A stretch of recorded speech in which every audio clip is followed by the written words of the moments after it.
All right, welcome in once again after a long, lengthy layoff to the Jets group chat pod. We Uh, back. what a season it was.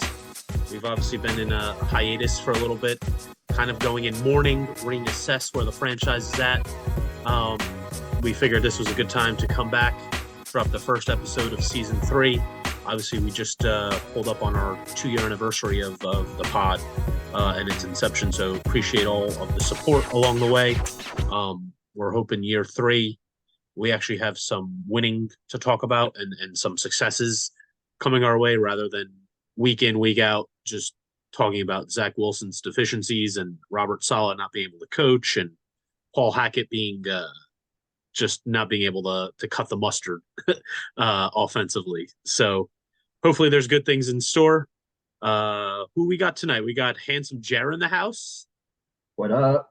and we got Back. Dennis on a laptop. I believe this is the first episode in 2 years where we have Dennis in front of a computer I didn't even and know you not owned a computer, bro. and not Out on the sitting in a road on the traffic jam. phone. So welcome in, Dennis. How you boys doing? How we feeling? Feeling good. Get ready for a new year, baby. Yeah, how you doing, It's Dennis? the off season, so it's the best season for us. Yeah, can't It's our lose on Super us. Bowl. Yeah, the Sundays in the off season are usually less stressful than the ones in the fall and the winter. That's for sure. Dennis, new season ticket holder, your newest Jets season ticket Hey. holder, gets the pleasure of sitting right next to me in section 305. So welcome to the family. It's Oh, about he's time. near you? I'm there He's for right the next to me. tailgate. He's got the two seats next to me. I'm there for the tailgate, and hopeful wins. Yeah, They the can Jet. see So the the Jet. wins this The year. Jets. Yeah, the dude that sat next to me, uh, Tom Moran and his girl Cheryl, are friends with my friend Tim that sits directly in front of me, and they moved pretty far. Like they moved into PA, and so he unloaded his tickets because he knew he wouldn't be able to go that often. So the Jets call me, or they shoot me an email, and they're like, "Yo, the two seats like right next to you opened up. Are you interested in buying them?" And I'm like, hell no. Like, I'm lucky I want the two that I have. But I'm like, I could certainly ask around. But essentially, every Jet fan I know either doesn't live in state at this point or already has season tickets. But I was like, the only one that popped in my head was Dennis because Dennis ends up coming to a lot of the games with me anyway when Kimberly can't come. So I asked Dennis, I'm like, yo, you interested? And he's like, I don't know. You know how Dennis like does a dance around, never commits Yeah, to maybe. I anything. don't know. Yeah, like I knew he wasn't gonna Gotta commit. fill out Like, the situation. so he had to like analyze it in his head for a day, and then he's like, gotta find out like maybe who I could share them with. So he like, was gonna hit up a couple different people. You end up going with your brother-in-law, right? You guys are gonna split the seats. Yep. Yeah. Mhm. So I email the out. guy back. I email the Jets rep, and I'm like, yeah, I got my buddy is super interested. I'm like, can you let me know the info? And he's like, oh yeah, well, if they're gonna go on your account, it'll be the same price. And I'm like, nah, man, these aren't going on my account. Oh, Like he's gonna have his own. Like he's gonna take the tickets. They're his. And he's like, oh well, unfortunately, then I can't give him the same price that you have. Like I can't grandfather him in. And I'm like, oh well, then you're beat, man. Like he's not gonna take them at like $600 more than I'm paying for them. So then, like a half hour later, he emails me back, and he's like, "Oh, I went to upper management, and I got them to approve yeah, the right. grandfathering in of the price." I'm like, "Yeah, I'm sure you got it approved. You always had the approval to do it." So then, I need to call you back. I put him in touch with Dennis, and they ended up pulling the trigger. Rest is history. Good I shit, feel like man. the Jet. Congrats. I feel like the Jets owe me something though. I feel like I want a commission. I want a voucher. I want something. Give him a tote bag. All the guy did was send an automated email, and I made him a over $2,000 commission on. I There want you a go. I want a commission on the sale. It was like $1,200 cheaper than what I was going to pay last year. Yeah, It was like an insane amount. I could not pass that up. yeah. All thanks to me. So you're welcome, Jets. Thank you. I'd like a month credit. Do something for me. I got you a new season ticket Give me holder. At least, a koozie, a towel, Yeah. anything. I mean, I'm giving Jets group check pod koozies away like they're fucking going out of style. I I can't don't get have it. any left. I gave all mine away. Oh, you need more? I have more. I still have. Oh, let's get it. I've. I want more. I'll send you. I can't give you all of them. I think I have like 20 left. I'll send you like 5. 20? Give me 5. Yeah, and then we'll get everything else. Send that to me too. Yeah, we could always order more. Kind of want to do a different one next time. Whatever you want. maybe black ones or something. In The there, hats are on order. We're gonna have Jets group chat podcast hats coming in the next 2 weeks, so look for those. We'll probably be wearing that on the next episode. Dennis not a big hat guy though, right? Not a big hat guy, Dennis. Bucket hat. Yeah, Just you're a some bucket hat thing. bucket hat in the hanging out in F Cove. Yep. And a beanie Yeah. in the winter. Yeah, you always have a beanie on. That's right. But talk about the just the state of where the team's at right now. Obviously, it goes without saying the offensive line is in shambles. Literally, I mean, there's like 3 offensive linemen I think on the roster in total at this point. I think you have AVT, Titman, and Carter Warren, and a couple Max other guys, Mitchell, Max yeah, Mitchell, and those guys backups. left. But those obviously those last 2 guys are not going to be starting caliber pieces at the moment. You hope they turn into nice depth pieces.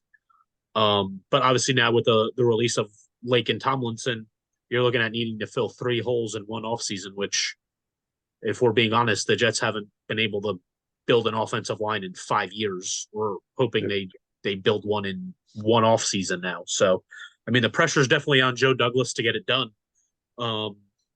I think the whole thing, though, we're going to get into free agency here in a minute. That, of course, the legal tampering period, as we record this, is 8 days away. So by the time you guys are listening to this, we're going to be a week out from the legal tampering period, which is, I think, one of the more fun days on the NFL calendar. Like we talk so much about player movement and free agency. I like everything that's going on.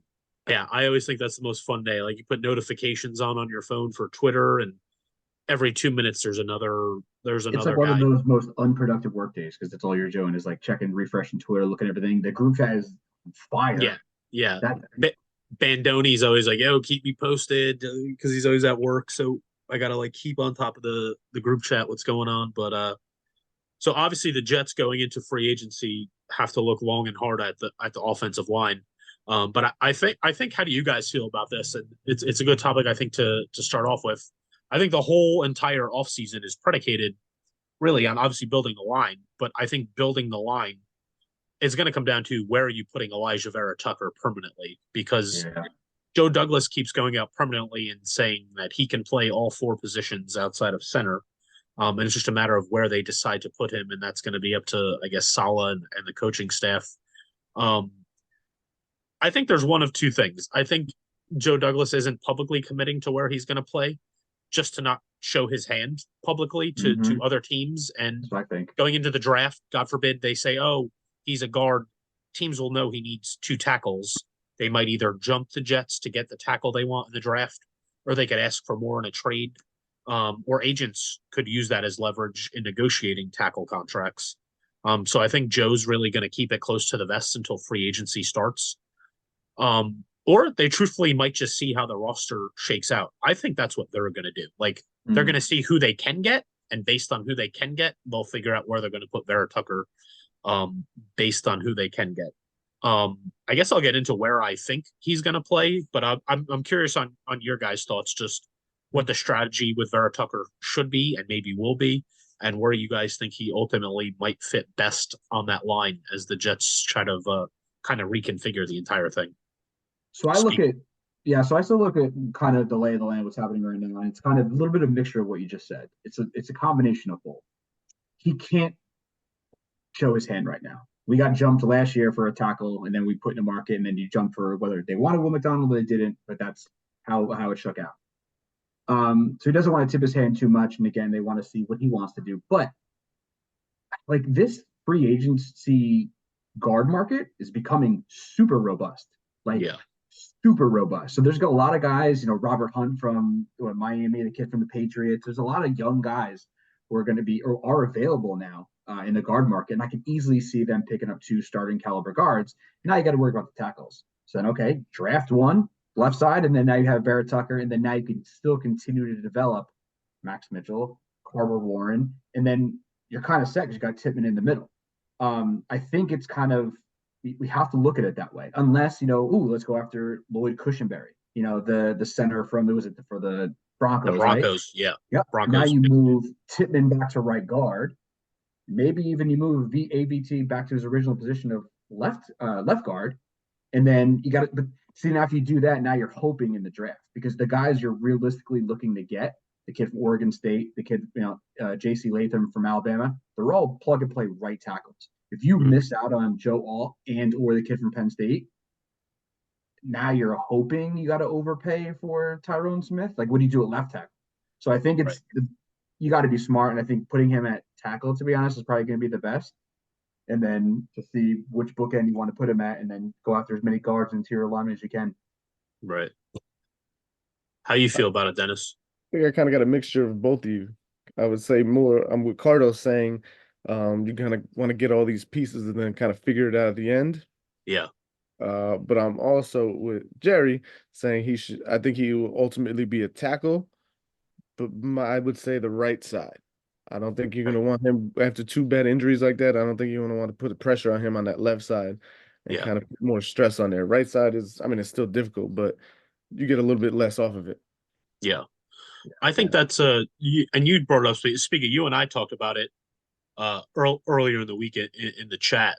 I think an underrated scenario that could potentially play out is the Jets actually signing a center and not a guard, having the flexibility to move Tippmann over to guard, where I think he actually graded out better last year in the time that he played guard than he did at center. Not to say that there was a huge sample size of him at center to judge him off of.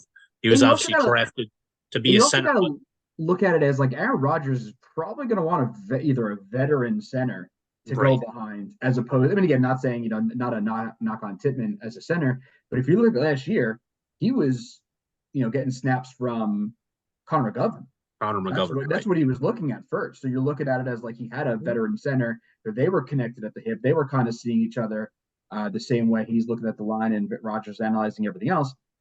Rodgers might not want to, a young second-year guy calling the shots on the line. Maybe you see Connor McGovern come back at a cheap deal. Maybe they do get Cushenberry on a cheap deal. Now you have somewhat of a formidable line to work with, and now you have a lot more options in the draft. So I think that's probably going to be the route they would take, but I would say that's what they should take. Yeah, I'm a big Cushenberry fan from Denver. I think he's a stud. And the good thing about Cushenberry is he's only 26. So it's not like you're signing a 34, 35-year-old guy. He's going to be a 2 or 3. Like, you could have that guy for a long time. So I think he's going to probably cost you some money. I don't think he's going to come cheap. He's the top center on the market, and he is only 26. But yeah, if you sign that guy, you move Tippmann over. I mean, then it's one less guard you got to worry about, and then you still have or pay. Yeah, exactly. And if you are paying, you don't mind paying a guy that's younger. He's not injury prone. It just shores it up a little bit more for me in terms of keeping it younger on the line. I'd love to see them do that. And you talked about Connor McGovern. I mean, I wouldn't mind bringing him back. He took. If you remember last year, people thought he was going to get $7 or $8 million, and he came back for like what, $1.5 million or $2 million last year. Like, he played for almost nothing last year, and he was solid. He wasn't. It's not like he had like the bottom of the barrel. Not at all. He was relatively decent. But that to your point, they drafted Tippmann last year with a high pick, and they still felt the need to bring McGovern back and start him. Whether that was Rodgers not being comfortable playing with a first year center or not, I don't know. But they didn't feel comfortable enough to throw Tippmann right into the fire. And so is year 2 going to be any different? Is Rodgers going to feel different about playing with a guy who really didn't get much reps at all last year? Mm-hmm. I don't know. But McGovern wouldn't be the worst insurance policy. I think you could bring McGovern back on a 1-year league minimum deal or $1 million deal, but like, that guy's the backup. Like, he can't start. Like, he's depth. If you bring him back, you can't bring that guy back to start. I don't think anyway. I'd rather start Tippmann at center than. And you can't even have a worst case scenario. Yeah. Yeah. And then the thing is, right. And then the thing that I like is if you sign Cushenberry and move Tippmann over to guard, if Cushenberry, God forbid, everyone down with an injury, then you have the guy who does have the center pedigree. You could swing him back over to center, and there's your backup center right there. But they had I thought the Jets had good depth pieces. Like, in an ideal situation, they're guys that you want to throw in there and play a game or two. Like Herbig last year, Wes Schweitzer, guys like that. Like, Wes Schweitzer played better than Lincoln Tomlinson at most points last year. So, I mean, if I could get a guy that could be just as good as Laken Tomlinson for a fraction of the money, I mean, Laken Tomlinson's like one arguably the worst guard in pass protection the last 2 years in like NFL history. Yeah. So, I mean, Mm. I could And throw a yet- guy out there for $1 million who could be the worst guard Yeah, in exactly. the league. So, I mean, you can't really do anything but go up from Laken Tomlinson. And one Um, thing I do got to give Douglas credit for is in the past we saw him hang on to some of those bad inflated contracts or higher than average contracts, and the guy who played subpar hung on yeah, to him for too long, a year too long, 2 years. He ripped the band-aid off and just cut him. $8 million saved. Yeah, did it make our O line issues a little bit worse? Possibly, because now you have another body to fill. But yeah, it showed that I think, and which I really want the Jets to do this offseason, is you got to swing and you got to start. You got to swing, not even swing big, just start swinging. Sign as many guys as you can. Get that depth pieces. Don't wait for the third day of free agency to now see what's left. I mean, I would still sniff around. I think you're going to have to be active for the wide receiver market. Let's be honest. yeah, I mean, Mike Evans is definitely going to take his time deciding, but you got to show an initiative right out of the gate. I think the same thing for the offensive line. Those big name guys are going to go, and they're going to go quick. Start swinging because you can't piecemeal this offensive line again when they're pretty much in a win now playoff or even Super Bowl bust mandate. I don't care what anybody says. no, this is The it. the This is regime it. of Joe Douglas and Robert Saleh, especially when you have like a Mike Vrabel, possibly a Bill Belichick, and then Ulbrich, obviously getting some head coaching and high ranking position looks. Solid. If they don't start out the gate hot, or if they don't go into a deep playoff run, they're both gone. Let's Yeah, be honest. for sure. Oh yeah. That's So you got to 100%. win now. So spend all the fucking money you have. Who cares? It's not going to be yours later. Just Right. do it. Right. Yeah. Go balls to the wall spending money Go because Mike Tannenbaum style and just sign fucking everybody. right. If the cap's screwed in 2 years, what does Joe Douglas care? Joe Douglas isn't going to be here if they don't win. It's the next GM's problem and it's the franchise's problem, not And if not we Joe win a Douglas. Super Bowl, no one will give two shits how much we're over the Right. salary cap. Right. Yeah. I mean, eventually it's going to catch up to like all the restructuring, all the thing. Like the Saints just keep kicking the can down the road. They've been doing that for what, 8 years, 9 years, like Well, they're every still paying year. Drew Brees, dude. Right. I feel like every year in the group chat, we're like, oh man, the Saints are really fucked this year. And But then then in seven moves, they're somehow 40 like million under. day one, they signed like three big free agents. And we're like, how Out did of they do that? nowhere, like what the hell? Yeah. Like, how did they do that? They were like $100 million over the cap like 2 days ago. Like the cap's like fake. Like it's not even real. You could just manipulate it however you want. But eventually the bill's going to come due. Like there's going to be a year where like it's due and they just can't kick the can down the road Yeah. anymore. The Jets aren't there now, but I mean the Jets are going to be carrying a lot of dead money this year, and as the years go on, that dead money is going to continue to increase, and again, that's going to at some point that's going to prohibit them from doing things. But there are I think there just are creative ways that they could open up a lot more room than they. I think right now they have right around $20 million, and obviously they're going to have to do some heavy lifting here in the next week to open up at least. I don't know. I think they need 50 or 60 to at least be comfortable in what they want to do. But I think there's a pretty easy path to getting there. You can save 30 with one move. I mean, if you like restructure and extend Mosley for throw an extra 2 years onto the back of his deal, Yeah, you yeah. save Just like $27 million. Like it's yeah. I would just I would extend like I would straight up rip up Mosley's deal and yeah. bring him back on a new deal with a lot of guaranteed money to lower the cap hit. DJ Reed too. He's still young. Extend Reed. Left. Yeah, that's been a big one. Yeah, because Reed's going to And hit. The Jets are going to be looking at a big corner problem not too soon, and I'm worried that it's going to end up playing out like the Bryce Huff thing. Like you could have signed him when you had the chance, and going into next offseason, Michael Carter, DJ Reed, and who's the other corner behind Sauce? Eccles. yeah. All three of those guys are free agents next offseason, and so I think they'd be wise to look into at least locking up one of Reed or Carter because they're both really good pieces in that secondary. And another good year that market they might get priced out of it if they don't act. So I think they'd be wise to extend one of those guys. But obviously you cut Uzoma, he's going to be gone. They're going to trade or cut Wilson, whatever they're going to do there. He's going to be gone. That opens up another $5 million. So there's JFM you could restructure. and open up some money there. Quinn Williams, you could restructure, who just signed an extension last year. So And there one are thing, things they can do. yeah, and one thing we haven't talked about, again, we're putting so much emphasis on, the number two wide receiver. We're putting so much emphasis on, the offensive line. There's a lot of other positions that need some attention. Like, Oh, for sure. we have one safety on the depth chart right now, technically under All out of contract. no, I'm just kidding. Our defensive line is starting to get a little thin, especially if they start to lose some people. Again, Yeah. You need a number two running back. I mean, like, what do we do? There's other positions that we kind of sneakily have to start allocating some money towards. And as much as we want to swing and we want to swing on offensive line, he's got to be smart. He's got to start hitting on these signings because a lot of that money's got to go elsewhere, and we can't just throw enough shit against the wall and hope something sticks. Yeah, that's a lot of the problem with. I know Joe Douglas gets a lot of credit for being a good GM, but if you really go and evaluate every single thing he's done, his free agency has really not been good. I mean, he hit on DJ Reed.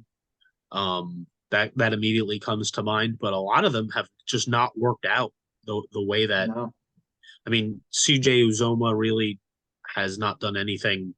Like Jordan Lakin Whitehead was fine, but like Lakin Tomlinson swing and a miss there. I would almost equate it the other way too. Not just like the guys they brought in who haven't, performed or lived up to their contract, but like look at the guys we let walk or almost let walk. We took the Q deal down to the wire. Yeah. Like we almost lost. Like let's not forget, we almost lost Quinn Williams. Let's be honest. Yeah. Now we're about to lose Bryce Huff, homegrown guy, and again just letting him walk out the door. And all these other guys are like, no, we don't need them. Not saying everyone turned into superstars, but like we lost and missed out on some key guys because we didn't do anything. We didn't do enough. So and again, then the Zach Wilson debacle. That's probably the biggest elephant in the room. Just so too many misses. Yeah. He's hit on some, but he's hit on some more. Big misses. Yeah, when you miss on the number 2 pick in the draft, I mean, they obviously put a Band-Aid on it by trading for Aaron Rodgers, but just look at that. Like you missed on the number 2 pick. Now you're paying Rodgers a lot more money than you would have had to pay Zach Wilson. You had to spend a second-round pick to get the quarterback to cover up the miss at the number 2 pick. So now the Jets don't have a number 2 pick in a really deep offensive line and wide receiver draft where they could really, this is the year you'd want a second-round pick, and they don't have one because they had to cover up for the miss at the quarterback. What are we talking about right now? This entire episode is pretty much predicated on the Jets signing a left tackle. They drafted a left tackle at number 11 overall. It was Joe Douglas's first draft pick. He turned out to be a bust. So that didn't play out. You hope that guy Becton was going to be the left tackle for the next decade. He's going out the door. No return, no trade value, nothing. He's just leaving for nothing. It's a blown pick. And what's so annoying is frustrating about that, and that's the biggest thing about, everybody's talking about drafting for need rather than just looking at best players available. Granted, you needed a quarterback that draft. Let's just be honest. But like again, it was Trevor Lawrence and then everybody else. Mac Jones stinks. Justin Fields, debatable, whatever you want to call it. I mean, Zach Wilson, we already know, and then same thing with the dude. I don't even remember his name. Trey Lance. Yeah, he's already traded. So they're all gone. But then you look at the draft, you look at the 2021 draft, and we had to get Wilson, right? Okay. Look at who you missed out on. These are the guys that were picked after Zach Wilson. Kyle Pitts, whatever, playmaker not being used right, but still. Jamar Chase, Jalen Waddle, Penei Sewell. There's your left tackle. J.C. Horn, injury pro, whatever. Patrick Surtain, Devonta Smith, Micah Parsons, Rashawn Slater, AVT we took, that's fine. But then you look at other guys like Jalen Phillips, stud. I mean, Najee Harris, even if you wanted it, Travis Etienne, Greg Newsome, all these guys that we didn't even look for because it was like we're so honed in on, we need a quarterback. We got to get a quarterback. Drafting for need over the course of drafting for. He made that good throw running left all the way to the right side and got throw.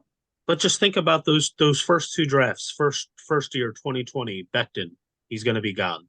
Second round pick, Mims, dude's been gone for a year, didn't do anything. The next year, Zach Wilson, number 2 overall, going to be gone. Second rounder, Elijah Moore, gone. Then what? And then we had the 22 draft, which is pretty much why Joe Douglas still has a job. I mean that's a once in a lifetime franchise altering draft when you get Sauce Gardner, Garrett Wilson, Brees Hall, and Jermaine Johnson with your top 4 picks. I mean, they're 4 Pro Bowl, all pro caliber players with your first 4 And picks. not saying he got lucky. I think it was just the perfect combination of a very, very, very deep draft, a Yeah, very, very, very deep but draft of the you position have you to give need him credit for how he for got the pick. those because he acquired those picks to get those guys internally. He was able to get a second round pick for Sam Darnold. He was able to get that first rounder from Seattle for Jamal Adams, where in this day and age, nobody even wants to roster a safety. They were able to get 2 first round picks for a safety, which I look back now, like at the time, I was like pretty dumbfounded that they were able to get that. But like, even as the years have gone on and I watch how the NFL values, like you just look at running backs, like you see how teams value running backs, and that's slowly kind of He was gone a in a Pro tailspin. Bowler. That's what it was. He was Right. a Pro Bowl player, and he was Right. He was the round. best player on the he was the best player Correct. on the team at that point, on a team that really lacked talent. He was a Pro Bowl caliber player, but I mean, just the way the safety can only affect the game so much. And the thing is, as fans though, like when we watched the Jets and Jamal Adams, like we didn't want to lose Jamal Adams. We wanted to keep Jamal Adams. Yep. But I don't think you realize, and a lot of friends that I have of mine that are not Jet fans are like, man, like Jamal Adams, like they'll be fine. Like just get rid of him. And I'm like, dude, he's their best player. Like he was everywhere. Like, I mean, right. he wasn't injured. I mean, he got hurt sometimes, banged up, but he wasn't injury prone like he is now. He hated being here, and he made it super loud that he didn't want to be here. But you realize then once he leaves, and you're like kind of pissed off that he's gone. You're like, oh, fuck Jamal Adams. I hate Jamal Adams. Unfollow. And you watch it, and then you watch him play on Seattle, and you're like, I get what they were talking about now. Like, yeah, like he doesn't affect the game like the way we thought, because you have like the emotion built into it. But like when you watch him play on Seattle, I'm like, yeah, like that's not a guy I'd trade. He had 3 good games with the Jets. He had the one game against the Giants where he had like, remember his first pick. He had that like fumble or remember when he had a big play against the Giants. Yeah. Right. He had like 3 big games. And yeah. like, again, to give Joe Douglas credit, he parlayed that into getting those first round picks back, and then again getting Barrett Tucker, and then possibly with Garrett Wilson or Sauce, whatever you want to call it. But again, going through like that song and a dance only lasts so long. Take one draft, let's go backwards one more time, right?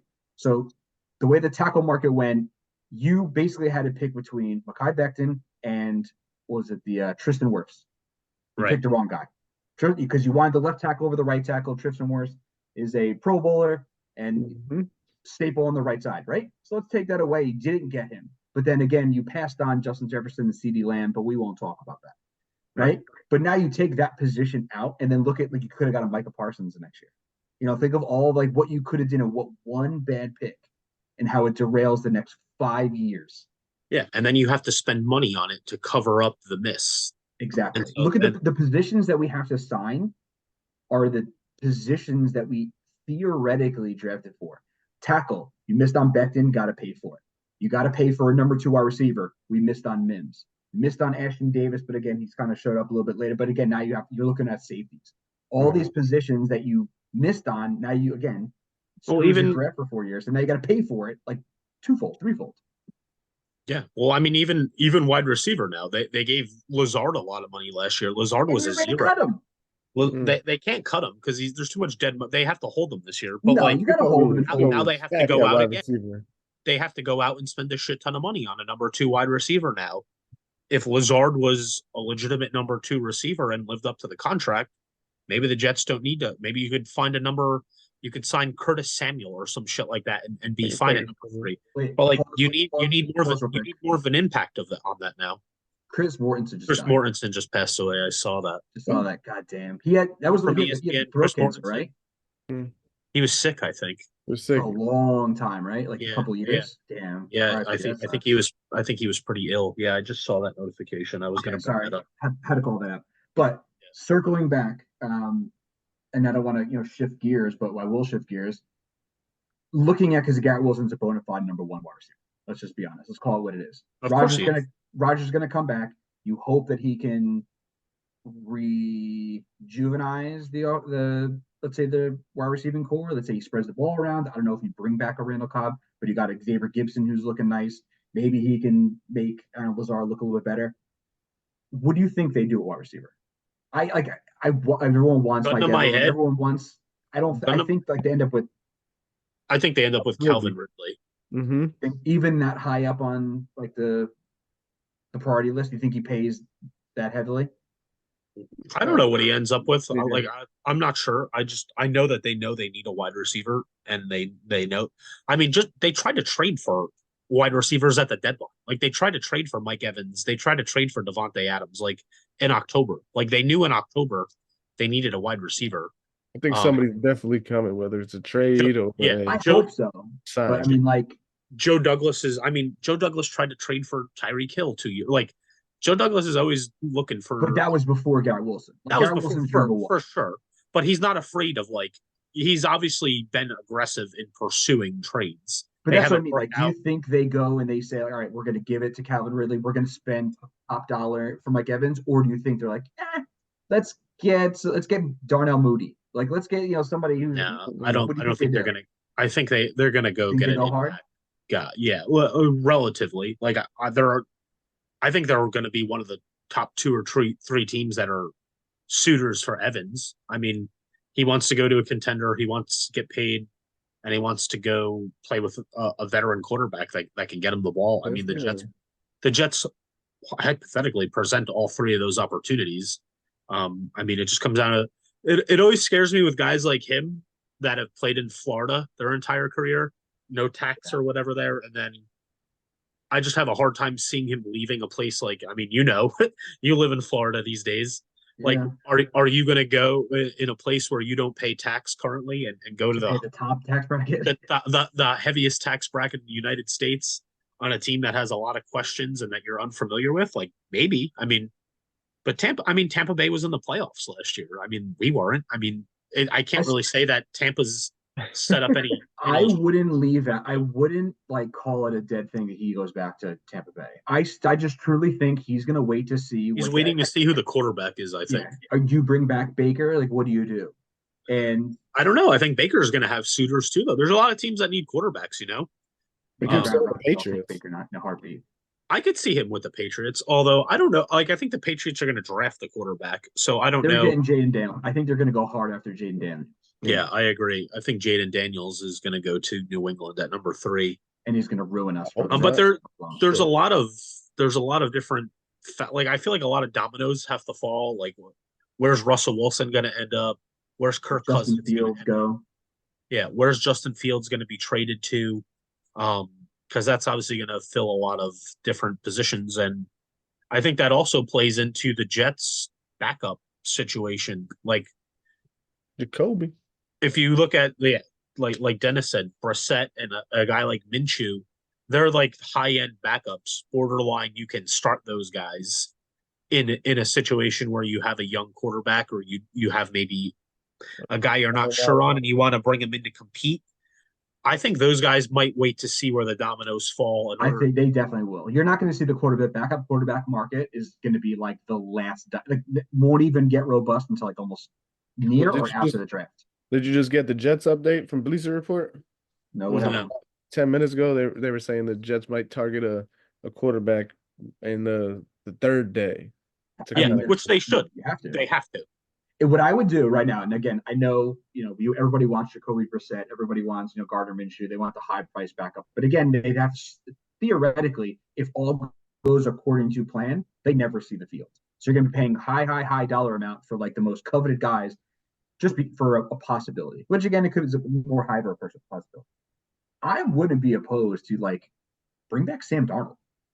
Bring back Jimmy Garoppolo on a 1-year deal. Again, a little bit further down. He's injury prone, but you're really only hoping he has to step in never or like once. Then, like Dennis, like what you just said, go get like the Joe Milton kid from Tennessee who just throwing bombs and BBs yesterday. Get like a developmental guy who will be your number 3, never starts, never even dresses, but you're learning behind Rodgers and somebody else, and like a Jimmy G for 2 years. Yeah. Like you don't need to go and get like. You don't have to get Caleb Williams, not even like Sam Hartman, the kid from Notre Dame, but like get like the one kid from Tulane I thought was really good too, or the kid from Kentucky, kid who's never going to play in the next 2 years. But Right. that's your number 3, and he sits there, and you have to worry about that position for a while. Yeah. Essentially what they did like when they took James Morgan that year. Not to that caliber, but same strategy. Like Exactly. Yeah. 4th round, 5th round, you take a guy flyer. you don't ever want to see play. But you see what you got eventually. Obviously, Morgan was a terrible pick in I think hindsight. they took him because he was like a captain. He was a 4-year starter. He was like looking for like the leadership qualities. So Yeah. like now you got to get somebody who has like one big upside. Another Either he's great like Joe Douglas super pick. fast. I know. He was gone after a year. Get somebody who's super fast, has a cannon, or super smart. Something where he has one thing to build on. That's why the kid from Tennessee, that Milton kid, is super intriguing. He's got Dennis, you're a big Tennessee guy, right? cannon. Mm-hmm. He's got a cannon. How do you feel about him? I like everything he's got, but we just didn't use him correctly this year or something. I don't know. I liked him a lot coming in, and he started off well, but then, like I said, I don't know if it was the play calling or just the way that he thinks in his head. He wasn't able to pass, or he didn't know when to run the ball. It was a little sketchy. That's nothing. But Do you I do like trust him. the Jets to develop a quarterback like that? Yeah. I mean, yeah, the Jets don't really have a track record of developing guys on the offensive end really at all. So, Especially going from Tennessee's quarterback last year to this year, Hendon Hooker to Joe right, Milton. I was like up here to Yeah. right. The traits were there, just didn't put it together, which is why I think you could steal him in the 5th or 6th round. Mhm. You know what I mean? Get him in the. What were our other 6th round picks? Can we remember any? Then take it. Take a flyer. Right. But I also do think free agency. I feel like we have like 9 7th round picks this year. I think we have like 4 or 5, and Joe Douglas Mr. said, Relevant too. yeah, we have the last pick in the entire draft. Going to get the next Brock Purdy. Joe Douglas said the other day though they're expecting to get 3 compensatory picks for free agency. Those are going to be 3 more, so they're going to have like 6 or 7 7th round picks. We have a 1, a 3, 2 4s, 1 6, and 3 7s right now. And they're going to get 3 more. They're going to get 3 more. And he's going to use those. I could see him trading all over the place. Yeah. But again, I could see him packaging a bunch of them like to move into like the 6th or the 5th or something. Like or move up in the 4th. Somebody drops. Yeah, like here's the 6th and 2 7ths to get back into the 5th or something like that. Like I could see that. But yeah, it's going to be interesting. But for the backup thing, like I agree, Speak. I think it's going to move slowly because ideally, like Minshew and Brissett probably want to play or have a chance to play and go somewhere where either the quarterback situation is suspect or they're going behind like a guy that is a rookie or they're going to have a chance to battle for a job. When you go to New York, you understand Rodgers is the guy, and there's 0 chance you're playing unless insurance policy. That's it. Something catastrophic happens. So the Jets probably have to overpay more than maybe a team like, I don't know, Washington or New England or Indianapolis or somebody like that would have to, just because if I sign here, I'm signing up essentially to just chill, which hopefully never see the field if it all works out the way it's supposed to. Like in retrospect, that's probably cool. Like I could live with not doing any work and getting paid a lot of money for it. Can you imagine? Let's say you re-sign Sam Darnold. I would love to do that. Right? You re-sign Sam Darnold. He learns under Aaron Rodgers for 2 years, and then is your starter at 28 years old in 2 years. That would be some crazy shit. Yeah. I mean, I don't think it's crazy. I think like Sam how it works out. He played well. Anytime he stepped in the last 2 years, I think he played. I think he could play. But again, it's one thing. Yeah, it's one thing when you're talking about Sam Darnold being your franchise quarterback. It's another thing that is like, am I cool with Sam Darnold playing 2 or 3 games this year? Like, and still developing. Yeah, like I'm cool with that. Like if I need Darnold and he's got to play 2 or 3 games, like I'm cool with that. You can do a lot worse. But like where we were 3 years ago, I don't want to build my team around Sam Darnold. Like I'm not mortgaging my future to build this thing around Sam Darnold. I think he's already going to be moving on to his 4th team in 4 years. So I mean the verdict is in on Sam Darnold. He is what he is at this point, Like I don't think there's any more unlocking this or unlocking that. No. Like he's gone to New York. They moved on. He went to Carolina. They moved on after 1 year. And obviously he signed in San Francisco to be a backup to a team that just went to the Super Bowl. and there's really no chance of him playing unless Purdy got hurt. And But that as a obviously, bridge guy who's young and still athletic, yeah, I mean, he's gonna be an NFL guy for like he's gonna be in the league for another 10 years. He's gonna he's always gonna get be like He'll always he's have a like job. Chase Daniels. Like he's just gonna be there like a career backup, but like an above average coveted backup. he's gonna be like Andy Dalton. Like he's gonna get jobs till he's like 38, 39, 40. Like you just sign the guy, he has experience, you know He's what he there. is, and you're fine with him having to start a couple games a year when that happens. And that's a hell of a career. Like I mean, that's a good, valuable NFL player. Like you could say he was a bust. He didn't live up to being the third pick, but I mean, if you play in the NFL for 15 years, I mean, I think you end up being a productive player. It's not a Zach Wilson. Like I don't know that Zach Wilson ever gets another starting job again. I don't know where that comes from.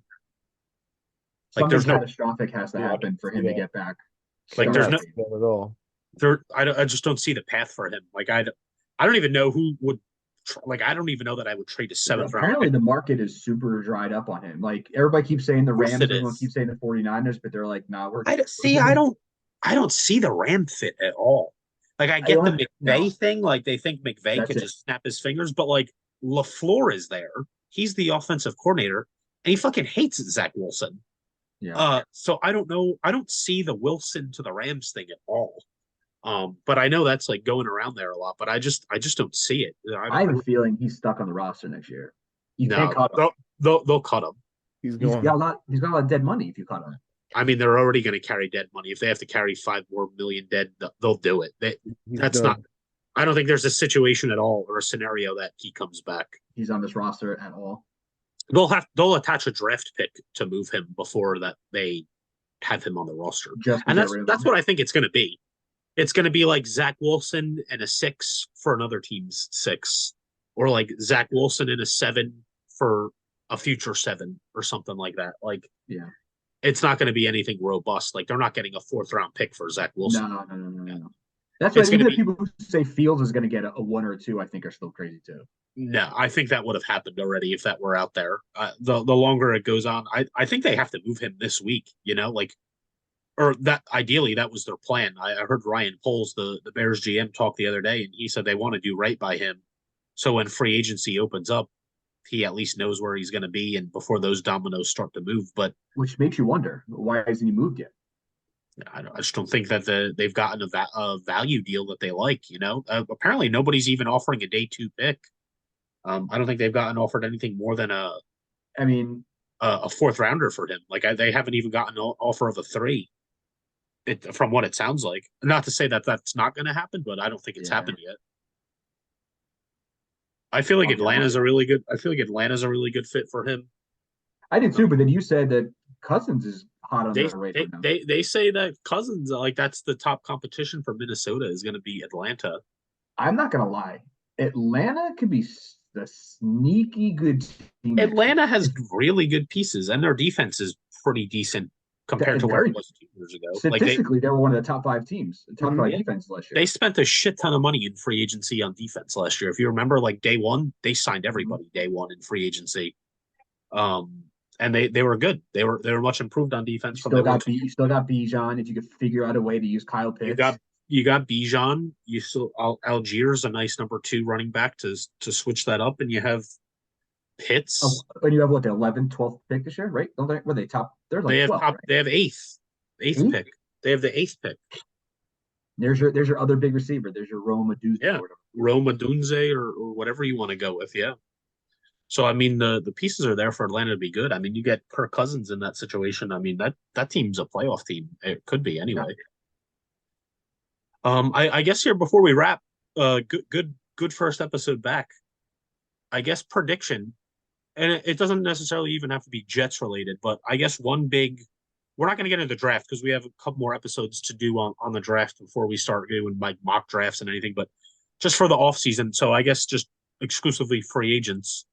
I guess one prediction, like where a player or a big time player might land, it doesn't have to be the Jets, but I guess just kind of like a bold prediction or like hot take going into free agency, Jets or non-Jet related. I guess Spiga, I'll start with you. Well, my one prediction is I say day 1, Jets do nothing.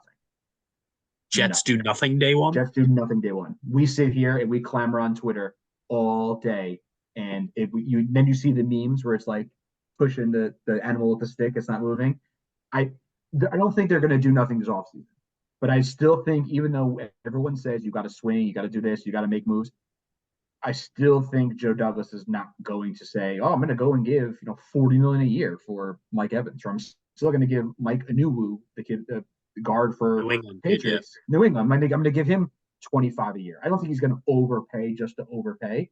So that makes me think that day one, nothing. Interesting. Well, I guess I have to ask you, if that happens and the Jets do nothing on day one, are they actually missing out on big? No, because I think a lot of the.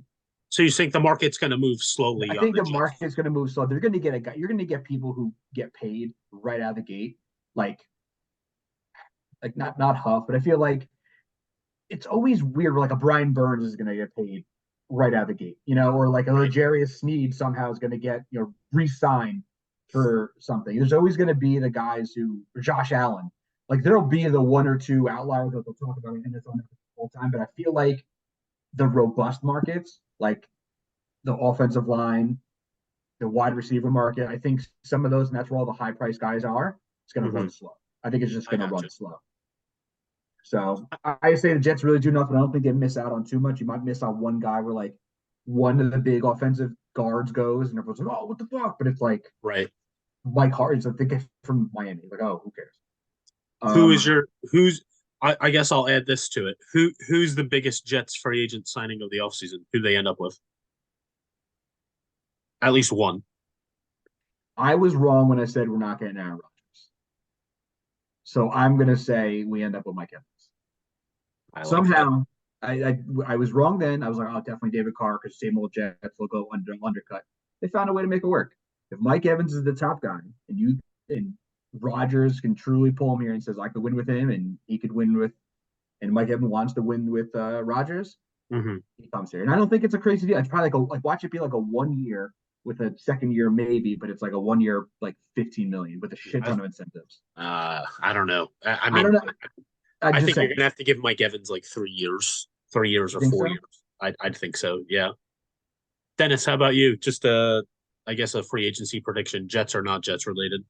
Well, I think we're gonna get two big pieces. We're gonna get Mike Evans, like you just said. Okay. I also think we're gonna get the dude from the Patriots, Mike Onwenu, Akanawu or whatever his name. Okay. Is he a guard or a tackle? That he can do either. I think he does both. Yeah. Then that's why Joe Douglas will fucking love him. But I think those are two big pickups. I mean, as well, there's going to be hopefully more, but I think they kind of solidify them too somehow. Okay. I think mine is Bryce Huff is going to sign with the Giants. I heard that. Connor Rogers talking about that today. They are heavy on D-line. They're looking to play at the top of the market of the D-line. I think the Giants end up with like Bryce Huff or the guy Hunter from Minnesota. Daniel Hunter. Daniel Hunter. I'll be honest. Huff going to the Giants would like piss me off, like moral wise, but like it's not gonna be. It's not like he's gonna go to the Chiefs, right, or the Dolphins or the Bills. He's gonna be a blocker for us. If you go to the Giants, like, cool, man, you're gonna have to move. Like, I'll probably still root for him. I'll be honest, because I hate when Jets guys go to the Giants and they do well. Like remember when Snacks went to the Giants? Yeah. Like he was in similar situation, undrafted guy, turned into like borderline Pro Bowler, and then got paid by the team across town. Bryce Huff and Thibodeau coming off the edge. Yeah. They got to figure our quarterback out first. I mean, you think they have a lot of issues, but I think Bryce Huff, I could see him ending up with the Giants. And then I guess if I have a prediction for the Jets, Hollywood Brown. I said it earlier. I think they end up with Calvin Ridley as the wide receiver addition. And I didn't realize too. I was reading into Calvin Ridley yesterday. I don't think even Jacksonville can really even bring him back, because when they made the trade with Atlanta, there's a stipulation that if they extend him, they have to give them their second round pick this year. Yeah. Otherwise, they get like a 4, I think, this year. But if he's to re-sign with Jacksonville, that 4 transfers to a 2. And so I don't know that Jacksonville wants to be giving up a second rounder just to bring back a guy that they might not necessarily love all that much. Just don't make the big wide receiver signing like Curtis Samuel. Yeah, Like, it can't or be. AVS, Martez Valdez Scantling. Like, Yeah, don't I make don't want that anything your to do with that. Like, if you sign no, Marcus Valdez Scantling as like the number 5 guy, like, sure, that's cool. But but like, don't make that your big wide if receiver that's signing. your guy, yeah, I can't rock with that. But yeah, Man, good there's a first lot. I'm looking episode at the back, list. There's a boys. lot of free agents. Yeah, Oh wait, this real is quick free. before we break, Yeah. I'm gonna gloat a little bit. All right, Remember let's how hear it. I told all you guys Baker's back? Oh And God. what did you all do? No, don't. Oh God, I said Baker's gonna make a resurgence. You all called me crazy. Baker the Maker. My fucking boy looked good. And if we didn't have Aaron Rodgers, I'd be advocating for him to be a Jet right now. I'll We give were it to you because Baker had the Baker cooking. resurrection of the He's Baker. cooking. Yeah, let Baker cook, man. He cooked for sure. Let Baker cook, fam. You got a Funko Pop of Baker Mayfield. What's Yeah. wrong with you? Well, he was next to Joe Namath in Captain America. I did have a Sam Darnold, but I fucking gave that to Little Gerard because I Hopefully, he might have to breaks go his head dig. off. I might have to go dig it up in his thing if we get him back at number 14. Did you open the Sauce Gardner Funko Pop? Hell no, that thing's worth like $100 That thing's right going for like $100 now. I should have bought more. You bought 2 of them, right? Yeah, I bought one to open and one to keep in the box. The one in the box is packed because when we moved, I saw it's still packed in my storage. Yeah, mine's packed. I have the other one that I opened on my desk in my office. So We've got to I, get those the bobblehead that we're talking about. oh yeah, we're gonna start pushing some of the we have like a partnership with that Foco USA Forever Collectibles. And once the season rolls around, we're gonna start pushing some bobbleheads and That's another big announcement. We're partnering with was it Foco, right? yeah, Foco, yeah. Yeah. Mm-hmm. So yeah, we'll it's pretty much like a brand ambassador. Like we'll share products of theirs and have promo codes and stuff like that to get a little bit of a discount and just a way to like share some cool Jet stuff with Jet fans and could help us out along the way so we could just kind of keep investing in the pod and kind of making it a little bit better, upgrading some things, trying some new things out. And yeah, but we have new gear coming out. Hopefully we're going to start selling some of that stuff when the season rolls around. We have a first batch coming in just to check them out, do a test run with them, and then I'd like to get like a shop set up online where people can go online and buy stuff. I mean, at this point, we only have we're gonna have hats and we have koozies right now, and We'll be back in action next season. We'll have, like you said, we'll have that shop up. We'll have some promo codes, some good giveaways, some good promos. But as the kids say, like and smash that subscribe button. Right, yeah. Well, like, subscribe, just keep telling people about it. I didn't realize like when we first. I mean, I just always wanted to do this for fun, like talking football with you guys. Like we do it in the chat, but like it's cool to just do something fun. And I didn't know anything about podcasting, and how to grow one or how to put one out. But now that I have, I enjoy doing it. But when we started this whole thing 2 years ago, I didn't even realize how saturated the internet was with Jets podcasts. Like there's literally 1,000 Jets podcasts on the internet, and I listen to a lot of them. Like there's so many good content creators out there, like Jake Asman, Matt O'Leary, Boy Green, Green Bean. I mean, I listen to all these guys just about every day. They're like appointment viewing. Like my wife goes in the room at night and like watches The Bachelor, and then I go on YouTube and I watch like all these different Jets podcasts. And there's a lot of talented people out there that I enjoy listening to, but I also like listening to them just to see what they're doing with their podcasts and trying new things out. And so I've learned a lot just by watching a lot. And I try to incorporate some things that I catch here and there just to not necessarily copy people, but just to like make ours better, because this is obviously, I don't proclaim that this is like the best Jets podcast on the internet, and we don't have the fanciest graphics or anything like that. But I mean, we didn't have anything when we launched, and at this point, we have a logo, we have some merch. So like, it's a slow build. It's obviously just something we like. It's most important. We're having fun. It's friend. That's what we portray us. We don't claim to be NFL insiders. Like we're nothing like that. We're just guys that like to talk about the team that we root for, and we have an opinion, and we just like chopping it up and sharing it with you guys. So we appreciate you guys taking the time. I think even if we don't get more than 100 or 200 views on a video, I mean, 200 people took time out of their day to listen to what us three assholes had to say. So, I mean, that's pretty cool. Dennis Regardless, is definitely an asshole. yeah, Dennis is, but Live in now that he's a room. now he's a season ticket holder. So my hope Oh, is my that bad. You're right. Gotta back up. my hope is that he's even more invested now, and he's going to have a lot more to say now that his money's actually going to the team. You're going to take it a little bit more to heart maybe than you ever have before. So Actually, got to make that payment. Let me do that when I get off of here. Gotta move some money around. that's right. All right, fellas. Well, I appreciate you hopping on. Obviously, like I said, by the time you're listening to this, legal tampering period is going to be a week out. So I imagine you'll hear from us sometime next week, probably midweek once free agency opens.